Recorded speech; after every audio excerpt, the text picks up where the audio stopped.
2년 전에 그 60대 남자분 고객이 한 분이 계셨는데요. 이분은 누가 보기에도 튼튼해 보이는 체격을 가지신 분이었고, 그 자타가 공인하는 등산 마니아였어요. 그런데 어느 날 갑자기 허벅지가 아프고 뻣뻣한 증상이 나타나서 제가 정말 20일 만에 완치시켜 드렸거든요. 제가 오늘은 과연 어떤 분들이 드시면 최상의 효과를 보고 어떤 분들이 드시면 안 되는지 확실하게 말씀드릴게요.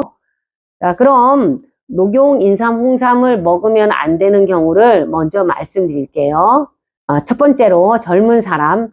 여기서 젊은 사람은 60대 전을 얘기합니다. 즉 아기서부터 60대 전까지를 다 통틀어서 얘기하는 겁니다.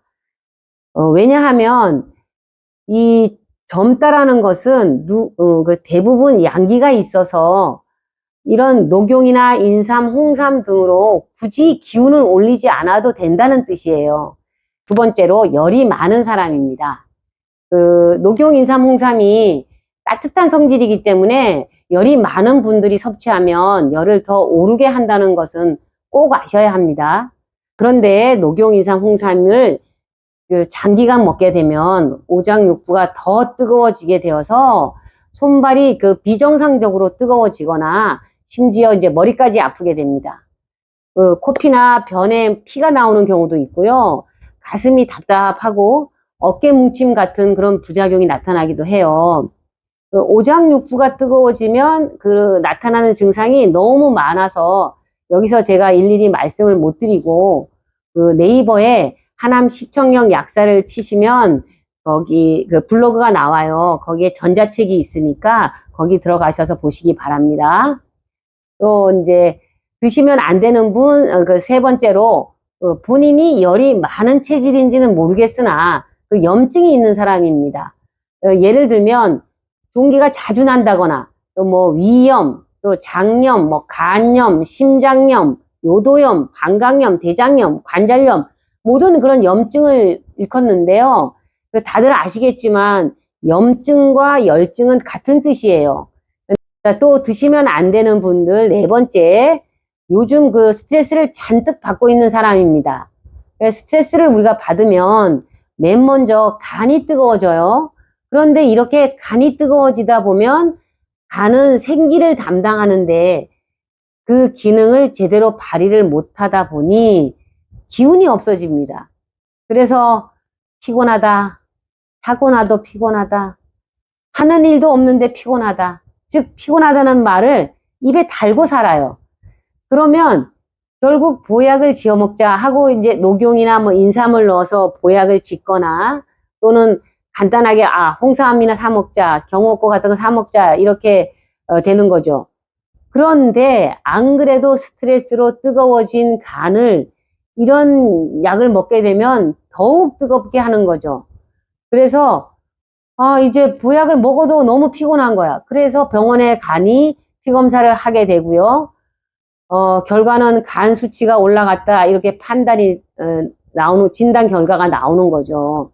한약 먹고 간이 망가졌다 이렇게 말을 듣게 되는 거고, 그래서 많은 의사나 또 젊은이들이 한약에 대한 불신이 쌓이게 된 것이에요. 정말 중요한 건 스트레스 받았을 때는 이런 녹용이나 홍삼, 인삼 이런 뜨거운 약재들을 먹으면 안 된다는 것입니다. 과연 누가 먹으면 효과가 있을 것이냐, 즉 기운도 나지만 부작용 걱정을 덜 할 것인가입니다. 첫 번째로 일단 나이로 보면 최소 60대는 넘어야 하고요. 또 젊은 사람들은 아주 대부분이 열이 있다고 생각하시면 되니까요.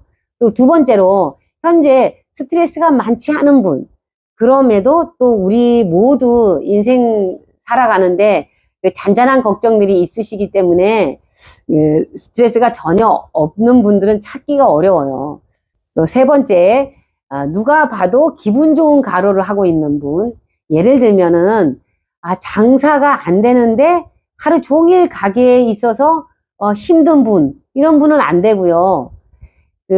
이런 분들은 장사가 잘 되는 게 기운이 나게 하는 거겠죠. 또 장사가 잘 돼서 너무 바빠서 쉴 틈이 없는 분들, 이런 분들은 드시면 효과가 좋습니다. 또 한 예로 친구들이랑 너무너무 기분 좋은 산행을 다녀왔는데 너무 무리했어요. 그럴 때는 드시면 좋습니다. 그래서 이런 경우에 모두 해당되는 분들이면 효과가 제일 좋겠지만, 그렇지만 장복하는 일은 없으셔야 하겠습니다. 옛날에는 이런 약재들이 비싸서도 많이 못 먹었고, 또 비싸니까 또 길게도 못 드시니까 부작용 같은 걸 일으키지 않았어요. 그런데 이 공진단이라는 그 비싼 한약도 모르는 분들이 한 분도 안 계시잖아요. 이 정도로 누구나 쉽게 접하는 게 이제 현실인데요.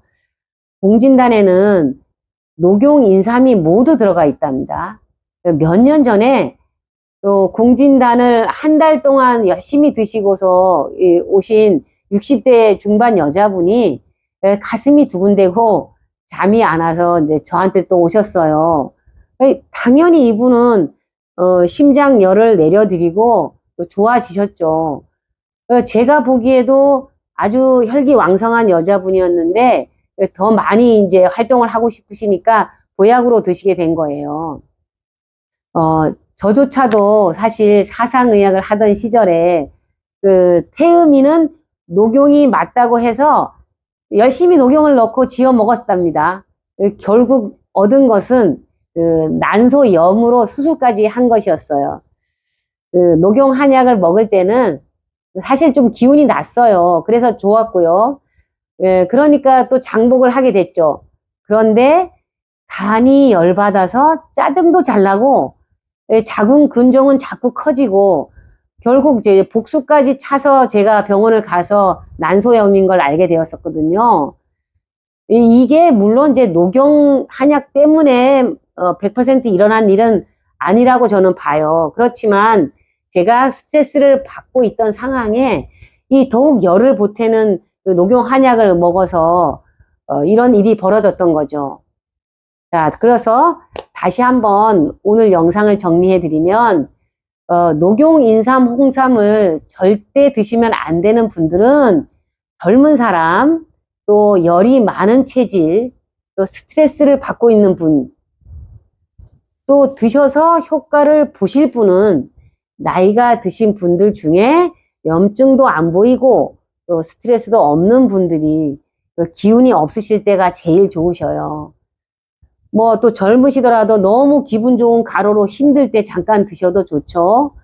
그렇지만 다 오랜 기간 복용하시는 건 안 된다입니다. 즉 열흘 정도 드시면 양을 절반으로 좀 줄이시던가 또는 좀 쉬었다가 드시던가 하시는 게 바람직합니다. 영상 초반에 말씀드렸던 60대 남성분은 홍삼을 오래 장복하시면서 즉 기운 올리는 약을 오래 드시면서 오히려 진액을 말리신 분이에요. 즉 기운만 열심히 올리면 상대적으로 나의 체액, 진액을 말리게 한답니다. 그래서 결국은 근육의 진액이 말라서 뻣뻣해지게 된 거예요. 그래서 저는 당연히 허벅지는 간의 영역이니까 간열을 쳐주면서 거기다가 진액을 보태드렸던 거예요. 그러니까 금방 나았던 거죠. 지금까지 제 영상의 내용에 동의가 되시면 구독과 좋아요 눌러주시길 부탁드리고요. 그러면 다른 분들도 제 영상을 보고 잘못된 건강 상식으로 몸을 해치지 않도록 하실 수 있잖아요. 그러면 여러분에게도 반드시 좋은 일이 생기실 것입니다.